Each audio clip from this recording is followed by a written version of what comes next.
Thanks, Andrea, for the kind introduction. I'm not sure how I'm going to go with this. I'm very used to walking around the stage, so I'll do my best to try and stay still and hide behind this podium. Good morning, everyone. My name's James. I'm the lucky person that gets to be the CEO of this fantastic company, Intrepid Travel. It's wonderful to be here with you all today in Washington, D.C. Today we're celebrating World Tourism Day, which I guess is it's a little bit like a birthday, I suppose, for the travel industry, which is fantastic. And there's an enormous amount to celebrate. I think it's been referenced earlier. See if we can get these slides working. There we go. It was referenced earlier that tourism is now becoming one of the largest industries in the world, with 1 in 10 jobs globally. And sustainability is becoming more than just a nice to have for so many companies. But I guess our challenge is whether this level of growth can continue to be sustainable. In the last year, over-tourism and flight shaming has put our industry in a really unforgiving light that's revealing all of our faults. And as Greta Thunberg so passionately and eloquently and bravely articulated this week, we are very much in the middle of a climate crisis.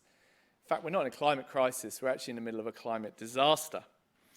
I've been asked here today to share some of Intrepid's insights into our social and environmental initiatives, our partnerships with different communities, our philanthropy, but I'm also going to be a bit controversial and talk a little bit about capitalism, or more specifically, how pursuing purpose has actually been the best decision that Intrepid has made for the planet, but it's also been the best decision that Intrepid has ever made for its business.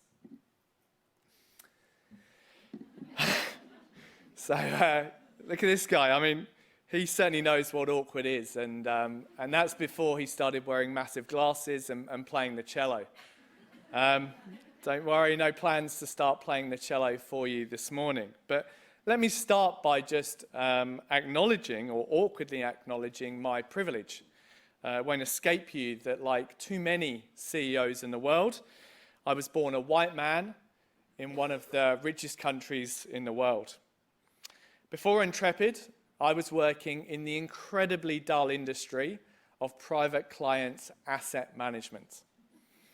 Needless to say, my aspirations of becoming a professional footballer hadn't quite worked out. And at 23, I realized I was about to spend the next 40 years of my life making rich people richer.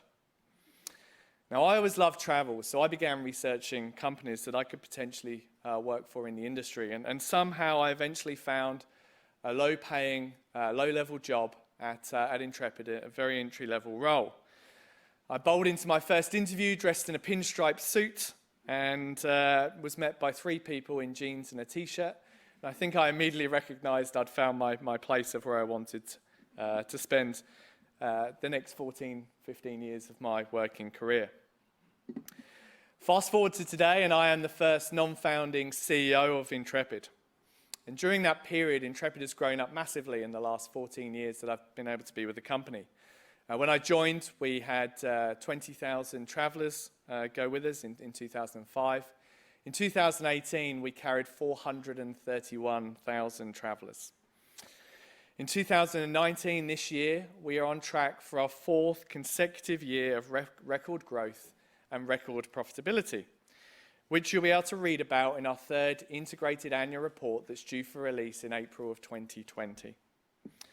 Now, sure, these financial metrics are definitely impressive, but arguably, it is our work in the purpose space which has helped our business raise its profile in the 4 years since we took it back under the independent ownership of our 2 co-founders.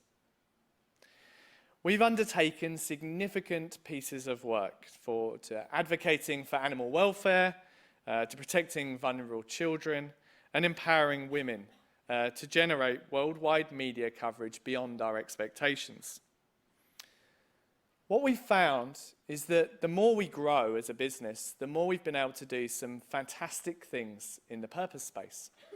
And the more fantastic things we've been able to do in the purpose space, the more that has helped fueled our growth as a business. It's very much conscious capitalism in action. The trick, of course, as CEO is how do you balance purpose with profit? But that's very much how Intrepid has been since it started at the very beginning. It's a picture of Intrepid's two co-founders, Darrell Wade and Jeff Manchester, taken in the Congo in 1988. It's a wonderful country, but a reminder of how fragile the world is in the sense that it's a particularly challenging place to be able to travel to at the moment. Now, when they started Intrepid, they frankly had no idea what they were doing, and they would confess exactly the same were they here today. But they did have one very, very clear vision. They wanted to create an immersive style of travel that would show travelers the world as it truly is. A style of travel that would benefit both the travelers, but also the people and the places that the travelers visited. Ultimately, they wanted to have the high-level vision of trying to change the way that everybody could see the world.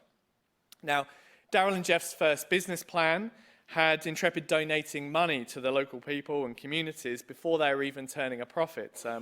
I might have advised against that were I around at the time, but they seemed to know what they were doing, and it seems to have worked out pretty well for them. I think the key thing at the early days of Intrepid was that our staff very much felt that they were part of something, that they were part of something more than just being in a travel company. It's that sense of purpose for the 2,300 people that now work for Intrepid that has very much fueled our growth. As was articulated earlier, in 1999, we appointed a responsible travel manager, which if you go back to 1999, 20 years ago, and you recruited a responsible travel manager, people thought you were completely bonkers. You know, why would you waste a paid salary on a completely fringe and quirky role like having a responsible travel manager? Well, today, that responsible travel manager or that responsible travel department, or as we now call it, our responsible business department, now has 20 people in it. Our founders, Darrell and Manch, also founded the Intrepid Foundation in 2002. And critically, they offered to match all donations from our travellers, dollar for dollar, and cover all the administrative costs within our foundation through Intrepid. Today, I'm delighted to say our foundation has raised over $7.5 million for over 125 local and international NGOs. And the foundation is very much one of our core company goals internally.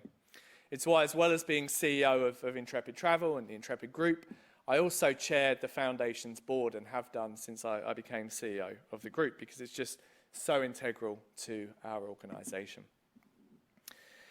Now, a lot of being a responsible business is as much about finding and fixing the mistakes that you've had within your organisation as it is about planning for the future. Now, over the years, Intrepid has established some fantastic practices in operations and supply chains, all backed up by a whole series of very rigorous guidelines and policies and training processes. But the reality is that at Intrepid, we've also made a hell of a lot of mistakes. The first really big mistake, in fact, that we identified was elephant-sized. You see, we'd been telling travellers that elephant riding was just about the coolest thing you could possibly do when you travelled to Asia. We made out like no trip to Thailand was complete without the once-in-a-lifetime experience of jumping on an elephant and having that riding experience. But then, 5 or 6 years ago, in fact longer, our leaders started telling us that they were becoming increasingly uncomfortable with the impact that our travellers were having on riding elephants. And so in 2010, the Intrepid Foundation sponsored a World Animal Protection research project that really changed everything for us as an organisation. The research showed that elephants were being tortured for the enjoyment of travellers. And more than that, the increasing demand for elephant riding was fueling poaching from the wild. Now, it was a particularly difficult thing for Intrepid because at the time, Southeast Asia made up 40% of our business. In fact, I was the newly appointed managing director of the Intrepid Travel brand in 2013, being confronted by this very, very clear research. But I kind of knew we had to make a really tough and very clear decision. And so by 2014, I took the bold decision to remove elephant rides from all of our trips. And in doing so, became the first global tour operator to make that decision. Very pleased to say that this move led to over 200 other tour operators around the world, and still counting today, to ban elephant rides on their trips too. For Intrepid, we made worldwide headlines around the world. CNN, BBC News, Financial Times, huge coverage. We found that our staff engagement soared massively, and our sales to Thailand actually grew year on year from the prior year of having elephant rides on our trips. And that piece of content we wrote from our co-founder, Jeff Manchester, explaining our decision is still, in 2019, the most shared piece of content that Intrepid has ever created. And ultimately, it came from simply addressing one monumental mistake. So for Intrepid, the Elephants Project was just the beginning. And since then, we've been on a bit of a rampage to try and find the mistakes that we've made and go about fixing those mistakes.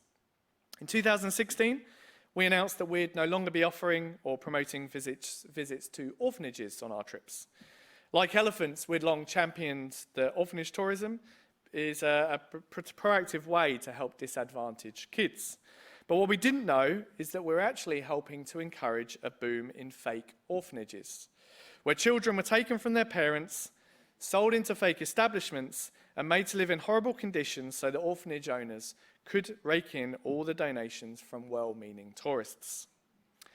The truth is that the rise of adventure and experiential tourism, while fantastic, has also created some significant problems.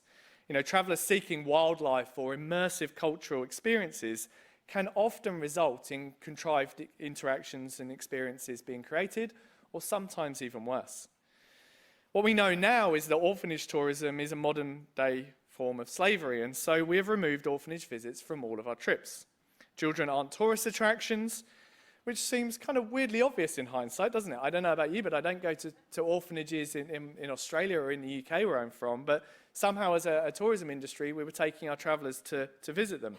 And it turns out that not only were we slow on the uptake, so were millions of travellers too.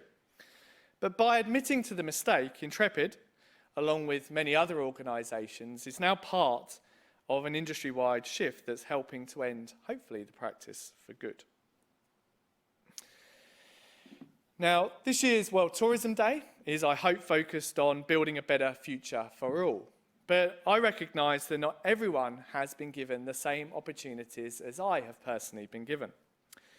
Up to 70% of those currently in poverty are female. Women work 2/3 of the world's working hours, but earn only 10% of the world's income, and just awfully own less than 1% of the world's property. Now, tourism, we find, can empower women in many, many ways, but globally we've seen it particularly through the provision of jobs and income-generating opportunities in small and larger scale tourism businesses. Now, as a global travel company with more than 2,300 staff and leaders in 42 offices in over 100-something countries, we have a pretty diverse and unique workforce. But I want to make damn sure that everyone has equal opportunities, regardless of their age, their culture, their race, their religion, their sexual orientation, or their physical ability. And that's why, as CEO of Intrepid in 2017, I signed us up as a signatory of the United Nations Women Empowerment Principles that has resulted in us at Intrepid introducing specific goals, targets, measurement, and critically reporting to help keep us on track. I think one of the things I love about being CEO is you get this opportunity to set fantastic goals and then be able to monitor our progress against them. In 2017, as a new CEO for Intrepid, I made the commitment to double the number of female tour leaders that we have around the world by 2020. At the time, we had 153 female tour leaders. I'm pleased to say that today, we now have 314 female tour leaders and counting, leading trips around the world for us. And that means we've not only more than doubled the number of female tour leaders, but we've done so 6 months ahead of our target. Now, our work in the purpose space has gone beyond just trying to fix our mistakes. And since our return to independent ownership in 2015, we've realised that we want to be better than just fixing our mistakes. We want our business to be a force for good. And it's why in August 2018, after 3 long, hard years, we were absolutely thrilled to become certified as the world's largest travel B Corp. In this era of fake news and greenwashing, B Corp certification provides a mark of trust that we're committed to being a business that benefits both people and the planet. And this process meant getting 23 of our legally registered companies independently audited, which is a huge, huge task to go through. Make no mistake about that. Better than me try and explain what it is, I'm going to play you a short video now that explains the process better than I ever could. People want to know where their food's coming from, the origins of their coffee, where their clothes are made, who they're made by. And I think equally they should be wanting to know more about the companies that they travel with.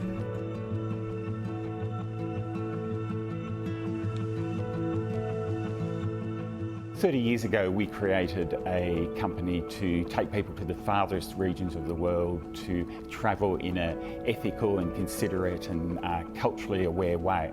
30 years later, we ask ourselves, are we doing good as a company, or have we just convinced ourselves that we're doing good?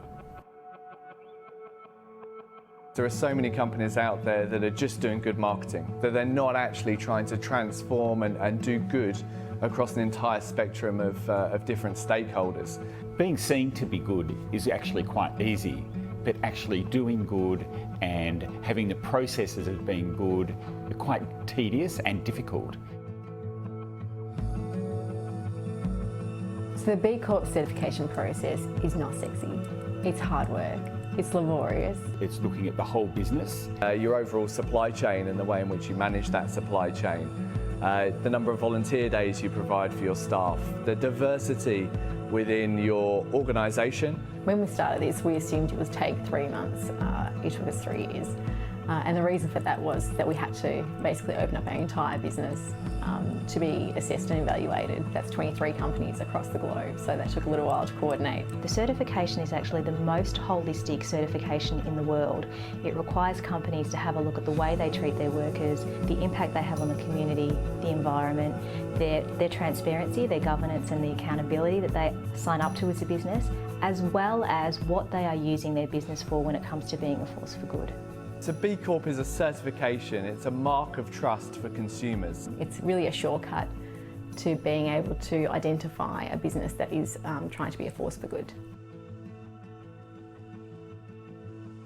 We've always strived to have good at the core of our business, but B Corp certification has really helped us improve the business. And I suppose initiatives have been things like introducing our first parental care giver scheme, significantly increasing the number of volunteer hours that we have in the business, addressing gender diversity issues, and having an ethical supplier code.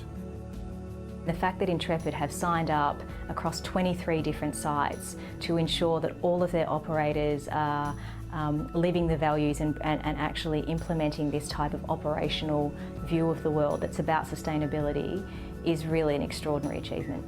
They're lifting the bar for the whole travel industry globally, and that's the really exciting thing for us.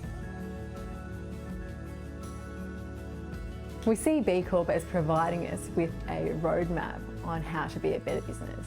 So that as we continue to grow and as we continue to evolve and as potentially the shareholding of our organisation changes, it commits us to being an organisation that is a force for good. B Corp isn't just a certification, it's become a movement of like-minded companies agree that business should be contributing positively towards society. Daryl and I created a company that has very special values and a purpose, and we want to ensure that that exists into the future.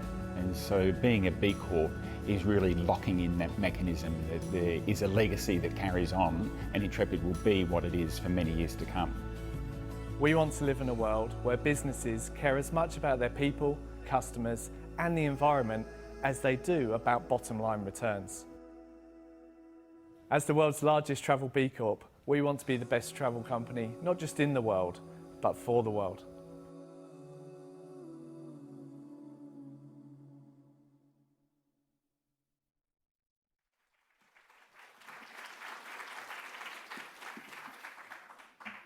So one of our commitments as a B Corp is to transparency. And as an industry, I reckon that we need to talk a bit about sustainable tourism. Sustainable growth is, I think, our industry's greatest challenge.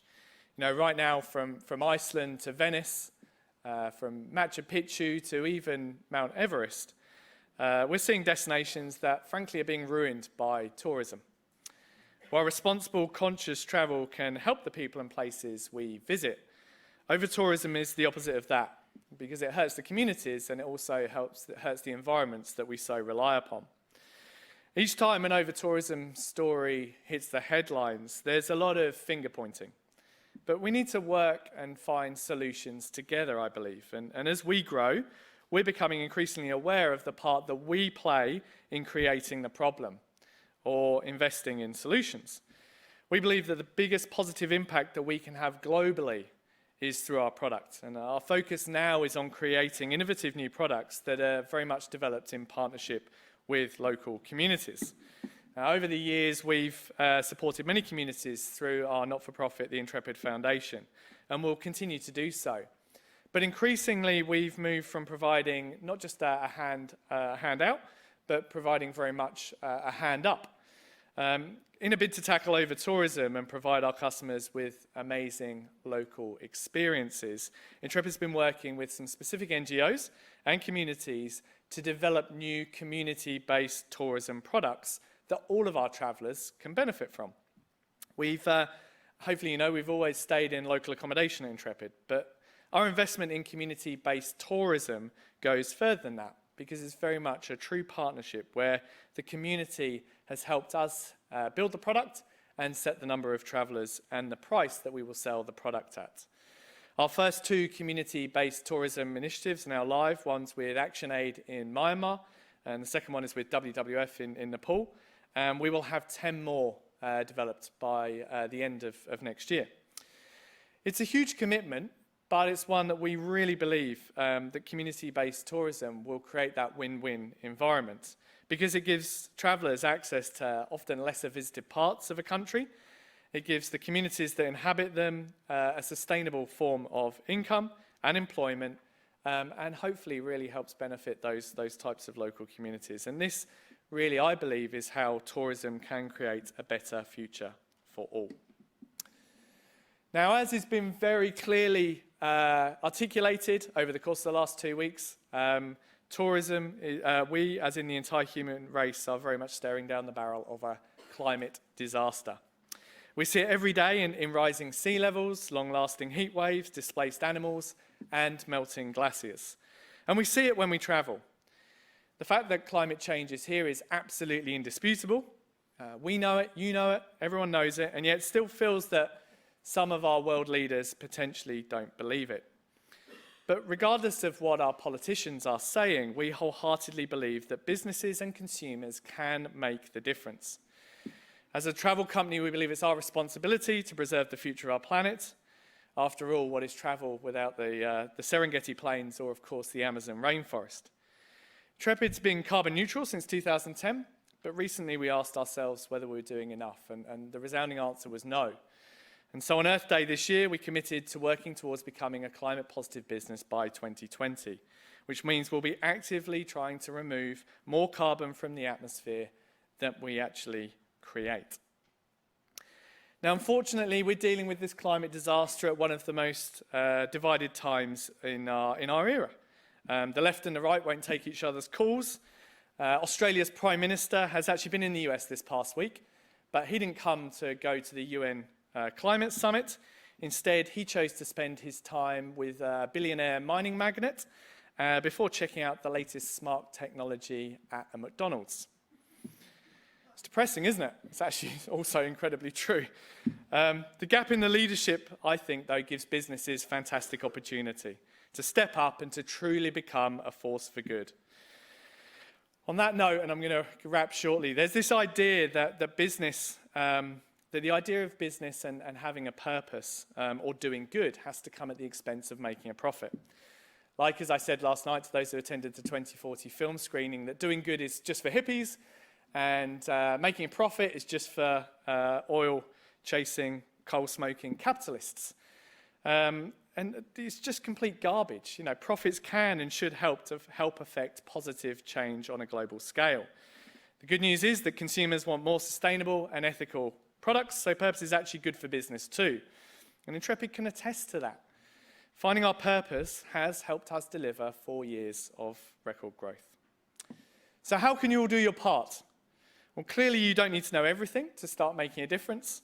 You just need to start to try and make a difference. And be prepared to learn as you go from your mistakes and improve upon those. My details are right there on the screen, so please do get in touch. We don't, of course, have all the answers. We're not claiming to be experts, but we'll do anything we can to try and help. Let me finish by saying that Intrepid used to be pretty obsessed with trying to be the best travel company in the world. Now we just want to be the best travel company for the world. My wish for this World Responsible Tourism Day is that if every travel company in this room set themselves the same goal, because together the impact we would have would be immeasurable. Thank you very much.